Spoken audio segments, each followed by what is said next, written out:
I will now present the briefing.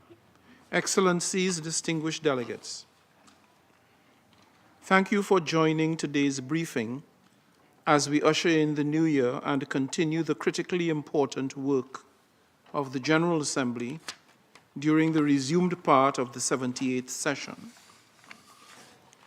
Over the past 4 months, member states have worked collaboratively with my presidency with unwavering commitment to address the myriad global challenges of our time.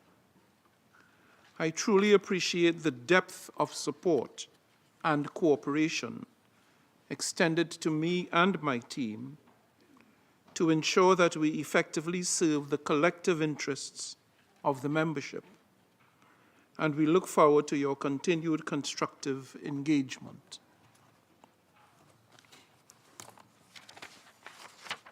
Today's briefing is an opportunity to both reflect on the progress to date and the associated challenges, with a view to casting our renewed vision towards a future world that is more peaceful, more prosperous, more progressive, and more sustainable for all.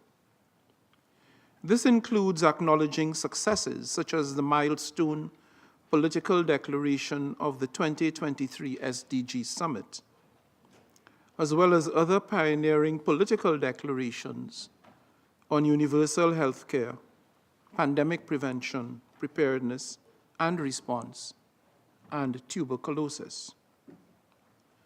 But our reflections must also not ignore or overlook the challenges and setbacks, including the dire consequences of escalating violence in the Gaza Strip and other affected areas, continued aggression in Ukraine, and the violent outbreaks in the Sudan, the internal strife in Haiti, and several other situations of concern elsewhere that affect international peace and security. It is without any doubt that the horrific escalation of violence in the Middle East has been particularly challenging, adding to other pre-existing situations and further eroding trust between and among nations. It has triggered an unprecedented humanitarian catastrophe in the Gaza Strip and heightened security concerns for both Israelis, Palestinians, and the citizens of neighboring countries, thus bringing us much closer to the reality of a regional conflagration, as many of you have already observed in different contexts. Dear colleagues, amid these stark developments, we must not only ask ourselves, but act on the vexing questions of how do we reignite mutual trust and solidarity? How can we cooperate more effectively to deliver on our 2030 aspirations? In fact, what will unite the nations? While multilateralism remains our best chance for confronting today's converging challenges,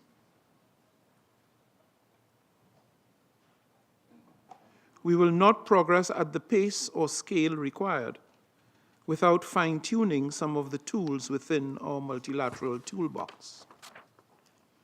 To this end, we must set our sights squarely on the Summit of the Future, the pivotal event of 2024, where world leaders are expected to gather here in New York and forge a new global consensus on how to better deliver for people and planet. As President of the General Assembly, I have prioritized this process, and from now until September, preparations for the summit will be front and center, as this can and must be a unique opportunity to supercharge SDG implementation. We must seize every opportunity to adapt our systems for good governance and the efficient delivery of global public goods. Importantly, we cannot miss this opportunity to initiate a meaningful dialogue with relevant stakeholders with a view to fixing, once and for all, the international financial architecture in order to bring it into better alignment with contemporary global realities, particularly as they reflect the perverse contradictions of global development. I therefore encourage all member states and other stakeholders to use the Summit of the Future to focus on priority areas and high-impact governance innovations. This will help to facilitate implementation of existing commitments, as well as enhance solidarity towards our shared future. I, however, want to emphasize that the summit must be seen as a process and not as an event. It marks only the first step in a long journey we collectively embarked on to rethink and reinvigorate global cooperation by 2030 and beyond. On this point, I should like to underscore the following. While the summit's outcome will reflect the perspectives of world leaders, it must, as a matter of necessity, be easily understood by the global public, both in the South and in the North.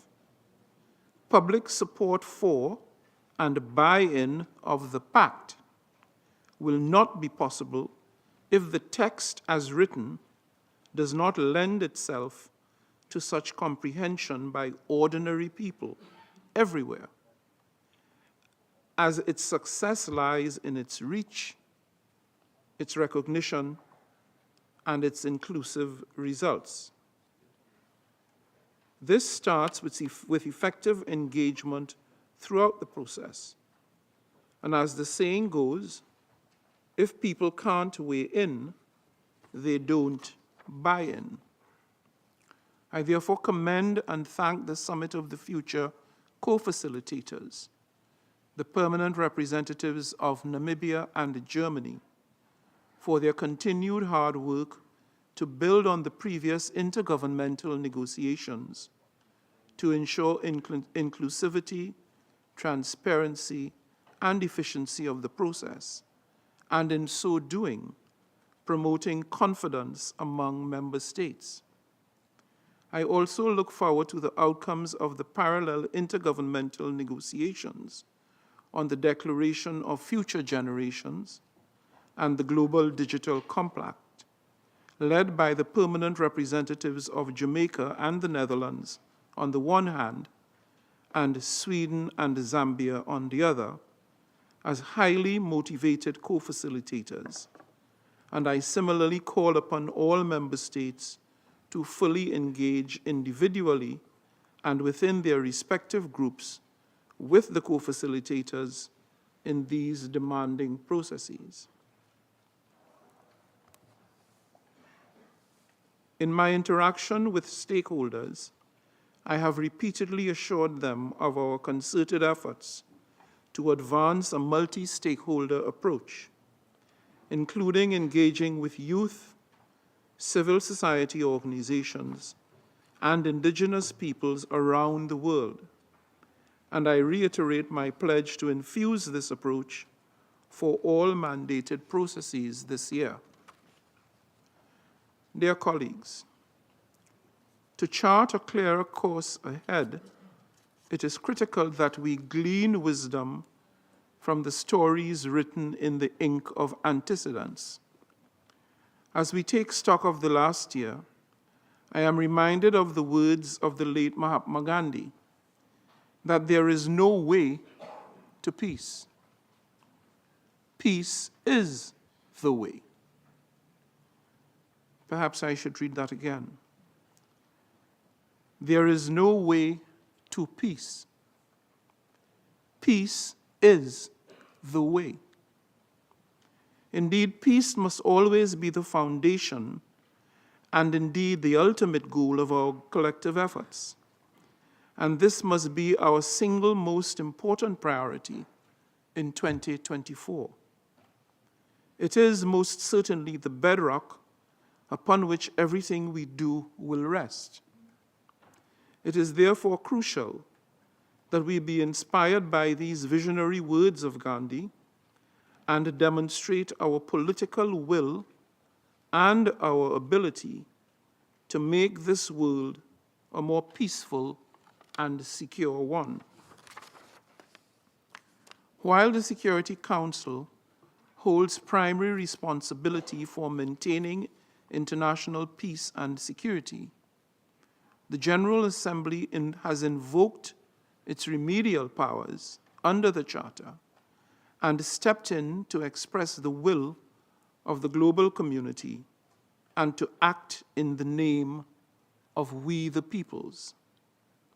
For instance, in the face of a clear Security Council deadlock, the General Assembly, at its resumed 10th emergency special session on the situation in Gaza, has been active, approving resolutions that demand an immediate humanitarian ceasefire, the release of all hostages, and unhindered access for humanitarian aid. I call yet again for immediate implementation of those and other relevant resolutions and decisions of the Assembly. If we are to see meaningful progress on the ground, and primarily to save many more innocent lives from being lost.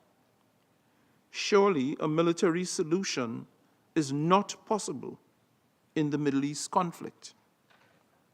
Under the Veto Initiative, and through my regular coordination meetings with the Secretary General, ECOSOC, and the Security Council presidents, I have explicitly underscored the critical importance of fostering accountability and ensuring robust cooperation between all UN principal organs to achieve UN system-wide coherence.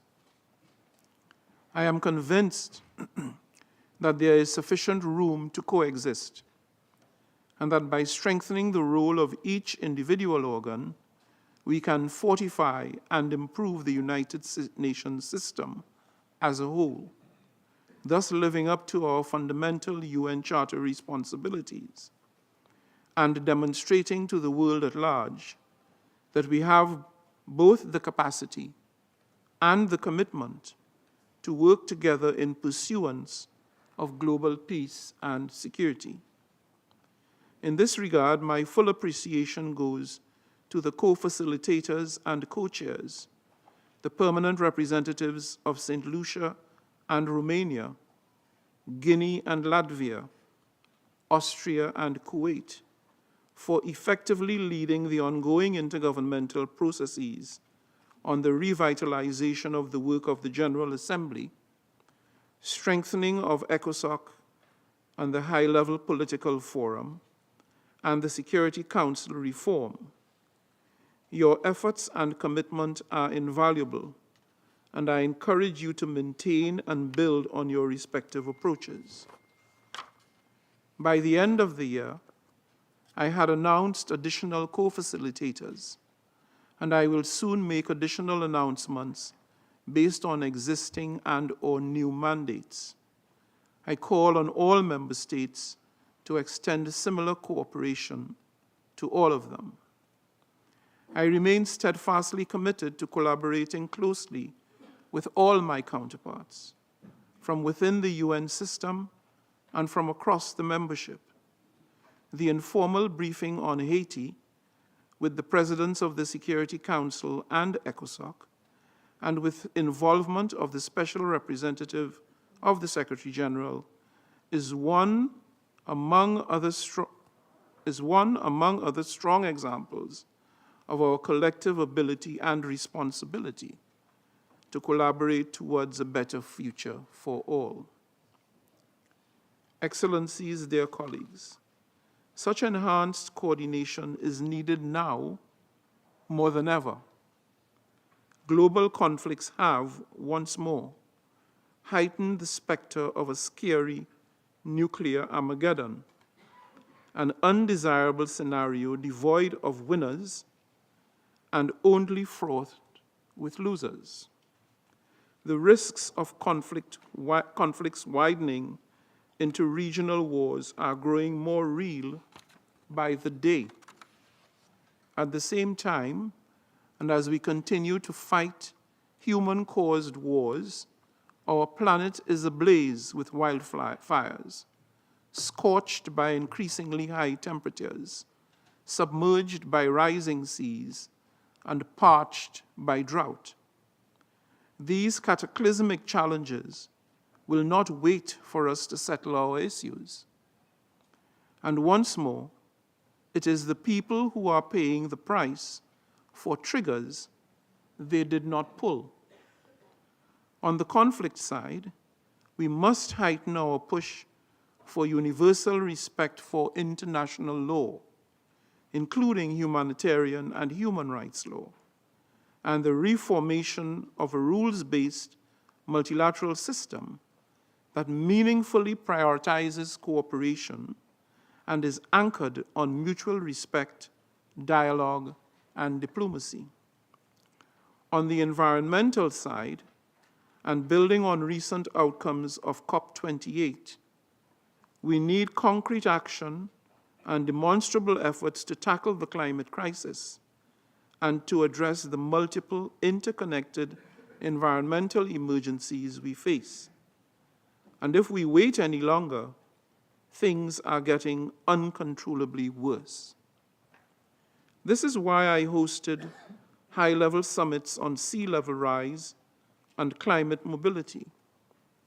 It is why I traveled all the way to the Pacific Island Forum Leaders Meeting, and why I attended COP28 to champion the plight of those most vulnerable to the impacts of climate change and its related effects, and to lend my support to the unheeded calls for meaningful climate action. This afternoon, I will count on the kind cooperation of the General Assembly to consider and adopt the draft decision I have tabled to convene a high-level plenary meeting in September of 2024 to shine a spotlight on the urgent need to address the existential threats posed by climate change-induced sea level rise. I am fully committed to seeing this initiative through in the interests of small island developing states, and I count on everyone's engagement and support in this regard. I sincerely urge member states to build on your collective successes, to address challenges, and to help advance the critical solutions we need to move our world in the right direction. As previously announced, I am also looking forward with anticipation to convening an inaugural Sustainability Week from April 15th to 19th, 2024. The week will be anchored on mandated events on sustainable tourism, transport, infrastructure, and the global stocktake on energy.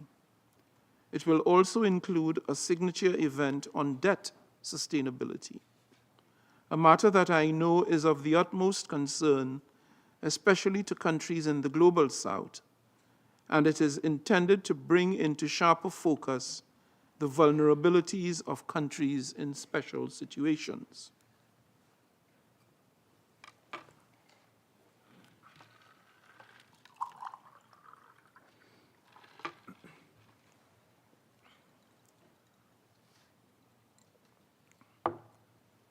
Forgive me. Taken together, the week's back-to-back events will offer a broad platform for the member states and other stakeholders to follow up on these mandates and to help drive progress on the SDGs. In the weeks to come, I will be relying upon the sound advice of the reconstituted Advisory Board on LDCs, LLDCs, and SIDS to support the preparations for Sustainability Week, as well as to effectively engage in the upcoming global and regional initiatives, such as the 4th International Conference on SIDS in Antigua and Barbuda in April, and the 3rd UN Conference on LLDCs in Kigali in June. As mandated, I will also convene an informal dialogue on commodity markets in April to explore strategies for economic and export diversification, particularly for commodity-dependent developing countries, with the aim of sharing experiences. As indicated, I will soon appoint 2 co-facilitators to consider the final report of the high-level panel on the development of a multidimensional vulnerability index for small island developing states in accordance with the relevant General Assembly Resolution 78/232. As per the plan shared by the co-facilitators, I am delighted to report that we are also on the road to the mandated high-level meeting on antimicrobial resistance, where leaders will commit to new and clear targets to address this development challenge. I urge all member states and stakeholders to work collaboratively with the co-facilitators, the permanent representatives of Barbados and Malta, to ensure the investment, innovation, and cooperation we need is galvanized to support transformative and impactful solutions. Beyond this, we aim to tackle questions of recurring extreme weather through a joint thematic event with ECOSOC on the impacts of the 2023-2024 El Niño phenomenon, and a suitable date will be announced soon. And it is also my intention to convene a commemorative event on 29th April on the occasion of the 30th anniversary of the 1994 International Conference on Population and Development and its landmark program of action. Excellencies, dear colleagues, it is worth re-emphasizing that our multilateral system is only as strong as we are faithful in upholding its principles of dialogue and consultation, trust and international cooperation, inclusion and solidarity. I am committed to inclusive decision-making, not only through my engagement with you, the member states, but with all stakeholders, as showcased by the civil society town hall I convened in November, the Ask the PGA platform on my official website, and ongoing direct engagements with the young people. It is my priority to ensure that the doors of the UN, digital, physical, and informational, remain open to all persons, especially those who are differently abled, and I will maintain my focus on accessibility issues as we advance our work. Throughout my official travel to the Republic of Korea, Haiti, Qatar, and the Pacific Island Forum in the Cook Islands, and at COP28 in the United Arab Emirates, I have endeavored to meaningfully engage with the youth, academia, and civil society, and to promote a human-centric approach to everything we do at the United Nations. I will continue these efforts through upcoming engagements, with a view to stimulating greater interest in the work of the General Assembly and fostering a more inclusive and effective multilateralism that showcases the diverse strengths of our 8 billion 8 billion constituents.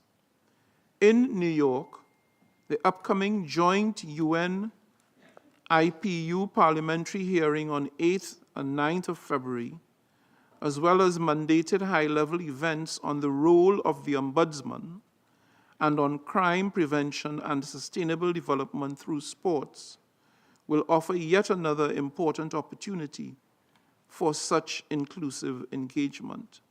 I urge you all to be present at these events and to engage actively. While 2023 was marked by strife, it was not altogether without either hope or optimism.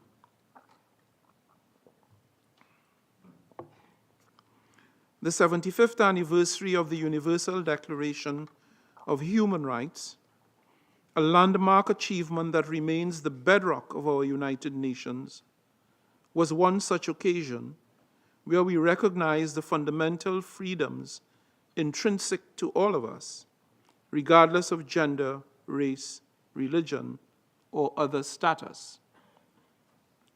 During the morning GAIAP dialogues, which I convened on December 7th, on the question of how can we realize the promise of the Universal Declaration amid cascading global crises, I was encouraged by the candid reflections, and I urge you all to build upon the sentiments reflected in the dialogue summary, which I have shared. In today's heightened state of conflict, let us remember that human rights are the canary in the coal mine, a crucial indicator of the broad health and well-being of our societies, often alerting us to grievances that require urgent attention. For my part, I am also tirelessly working to maintain gender equality throughout all our deliberations, benefiting from the good counsel of my special advisor on gender equality and women's empowerment. I am delighted that the recent launch of the second phase of the Gender Equality and Prevention of Sexual Harassment training for permanent missions across all UN headquartered locations has reignited our firm commitment to fostering inclusive and equitable workplaces. I must appreciate the support of my advisory board on gender equality. Through my participation in the global 16 Days of Activism Against Gender-Based Violence campaign, I sought to spark dialogue, keep a bright global spotlight on this pervasive scourge, and create real change. Last but not least, I continue to receive inquiries as to what can be done by this General Assembly to galvanize more attention on the human rights of women and girls in Afghanistan. And I have indicated that, as President, I stand ready to work with all the member states and other stakeholders to ensure that this matter remains on our radar, especially the plight of Afghan girls who are denied access to education.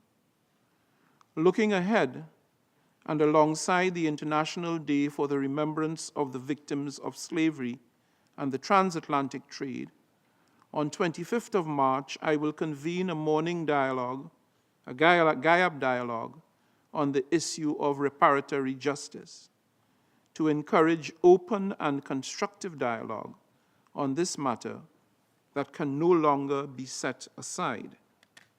With the same focus on progress, I welcome the Assembly's request for the Secretary General to report on steps to effectuate the call for a second international decade of people of African descent.